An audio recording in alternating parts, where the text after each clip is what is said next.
आज आमच्या सहजीवनाला 25 वर्ष पूर्ण झाली. ह्या पूर्ण प्रवासाचा अनुभव खरं तर शब्दबद्ध करणं अवघड आहे. पण तिला पहिल्यांदा बघायला गेल्यापासून ते आजपर्यंतच्या आठवणी मनामध्ये ताज्या आहेत. त्यातले काही क्षण, प्रसंग डोळ्यासमोर तरळत असताना सुचलेले शब्द आणि त्या प्रसंगांना अनुरूप फोटो अशी मांडणी करण्याचा हा छोटासा प्रयत्न केला आहे. लग्नाआधीचे फार कमी फोटो असल्याने काही फोटो पुन्हा पुन्हा समोर येत राहतात. त्याकडे थोडी डोळीझाक करून शब्दांमधून मनातील भावना तुमच्या सर्वांपर्यंत पोचाव्या ही अपेक्षा. तर ह्या रौप्य महोत्सवी सहजीवनाचा हा चलचित्रपट बघा जमलाय का? तुला बघायला आलो तो निव्वळ योगायोग होता. तुला बघायला आलो तो निव्वळ योगायोग होता. मामा म्हणतोय तर बघून तर येऊ इतका कॅज्युअल ॲप्रोच होता.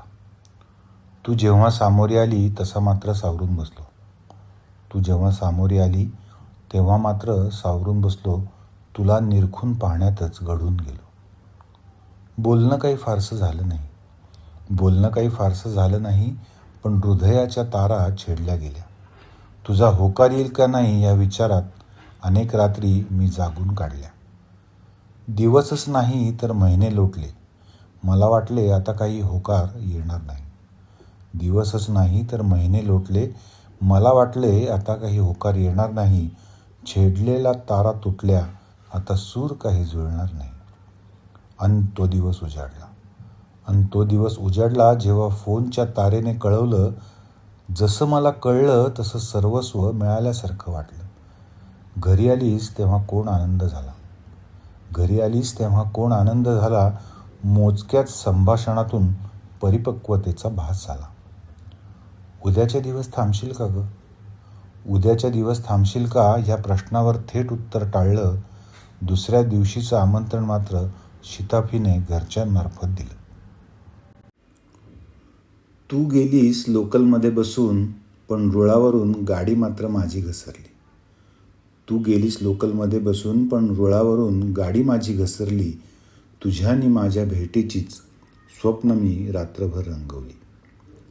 पहिल्यांदाच तुझ्या सवे डेटवर जायच्या विचाराने हरकलो. टपोऱ्या मोगऱ्याचा गजराच फक्त तुझ्यासाठी घेऊन आलो. घरातल्यांशी बोलतानाचा गेलेला वेळ युगांसारखा वाटला. तू एकदाची गाडीत शेजारी बसल्यावर सुटकेचा श्वास घेतला. गाडी सुसाट होती आणि वाऱ्याचा झोतही येत होता. स्टिअरिंगवरच्या माझ्या हातांना मात्र घाम फुटला होता. गार्डन कोर्टच्या पार्किंगमध्ये गाडी कधी पोचली कळलंच नाही. तुझ्याशी गाडीत काही बोललो का नाही हे पण आता आठवत नाही. तुझ्या केसात गजरा माळताना सर्वांगावर गूढ शहारा आला. तुझ्या लोभस सौंदर्याकडे पाहताना स्वतःचाच हेवा वाटू लागला. समोर असलेल्या पदार्थांपेक्षा तुझ्याशी बोलण्यातच रुची होती. मनात जशी होती तशीच सहचारिणी तुझ्या रूपाने मिळाली होती. वाङ्निश्चय पार पडला आणि तारीखही जवळचीच ठरली. अवघ्या काही दिवसांचाच विरह, पण जणू वर्षे वाटू लागली. ते दिवसच तर खरे जगायचे असतात. दूर राहून पण एकत्र घालवायचे असतात. आपण नगरला फिरताना बैठक पुण्यात सुरू होती. आता कुठलीच गोष्ट आपल्याला एकत्र येण्यापासून रोखणार नव्हती. त्या मंतरलेल्या दिवसांच्या आठवणीत अजूनही हरखून जातो. रिवाइंड करता आलं असतं आयुष्य तर पुन्हा दोघे ते दिवस जगलो असतो. देवाब्राह्मणांच्या साक्षीने तू कायमची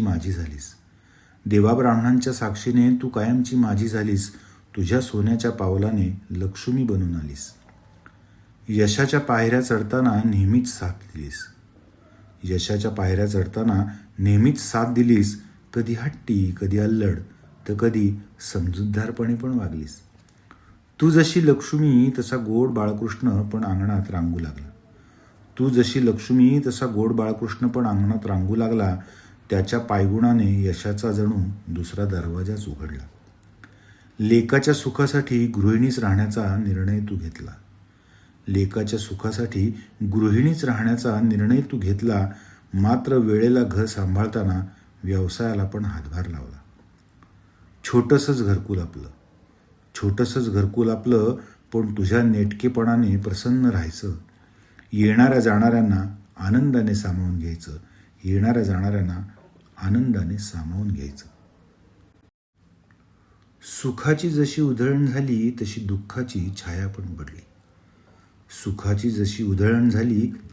दुःखाची छाया पण पडली. त्या प्रसंगातही तुझी साथ मला कायम आधार देत राहिली. बायको हट्टी असते, भांडकुदळ असते, असं लग्नाआधी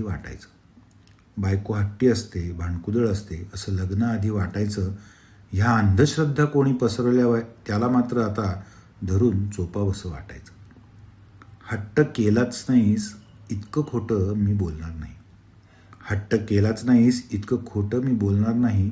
मात्र त्या हट्टापायीच बऱ्याच गोष्टी साकार झाल्या हे कधीच नाकारणार नाही. वास्तू, वाहन किंवा इतर काही असो, कधीच फक्त स्वतःसाठी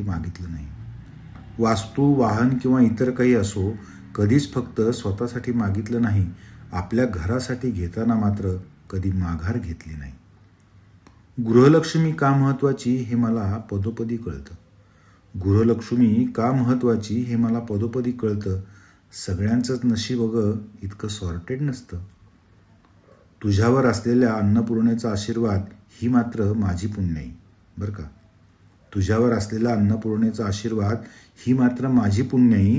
जिभेचे चोचले पुरवायला तुझ्यासारखीच हवी, मग ती बायको असो वा आई. आजपर्यंत जे मिळवलं त्याचं अर्ध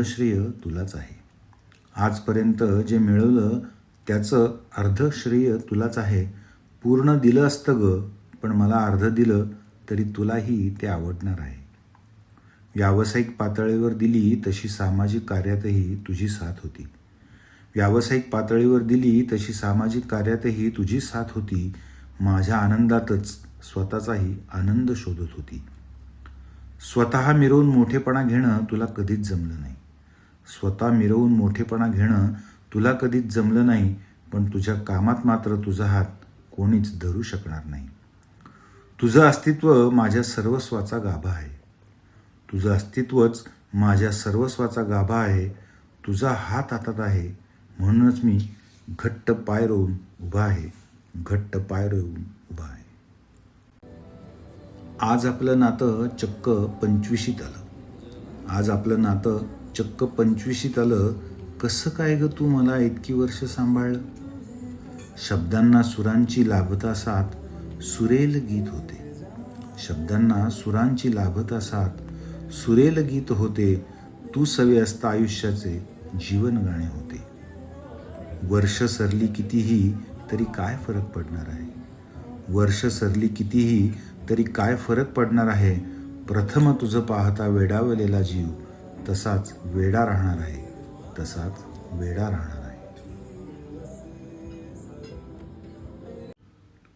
चिरंजीवांनी भलतंच गोड सरप्राईज दिलं. दोघांचंच बालीचं विमानाचं तिकीट हातात ठेवलं. जितका अभिमान आणि आनंद वाटला तितकाच पोटात गोळा आला. आपण दोघंच जायचं ह्या कल्पनेने नाही ग. त्याला सोडून 24 वर्षात कुठेच असे गेलो नाही म्हणून ग. दोघंच चाललो म्हणून सगळ्यांनी जाम टिंगल केली. दोघंच या वयात इतके दिवस काय करणार याची त्यांनाच मोठी चिंता लागून राहिली. त्यांना लागलेली चिंता अगदीच काही चुकीची नव्हती. आपली पण तीच स्थिती होती, फक्त बोलायची हिंमत नव्हती. एक मात्र खरं आपल्या केमिस्ट्रीवर आपला विश्वास आहे. एक मात्र खरं, आपल्या केमिस्ट्रीवर आपला विश्वास आहे म्हणून तर या सप्ताहाचंच काय, अख्ख्या आयुष्याचं गणित सुटलं आहे. हे 7 दिवस कसे गेले कळलं पण नाही. हे 7 दिवस कसे गेले कळलं पण नाही. त्या सप्तपदीहून ह्याचं महत्त्व कणभरही कमी नाही. तेव्हासारखंच आत्ताही गृहप्रवेश लवकर करण्याची घाई आहे. तेव्हासारखाच आत्ताही गृहप्रवेश लवकर करण्याची घाई आहे, कारण आपल्या कान्हाला भेटायची ओढ आहे. तुझ्या हाताने झालं तसं लक्ष्मीपूजन आता लवकर हो. तुझ्या हाताने झालं तसं लक्ष्मीपूजन आता लवकर हो. माझ्यासारखीच त्यालाही गोड समंजस गृहलक्ष्मी मिळो. गोड समंजस गृहलक्ष्मी मिळो.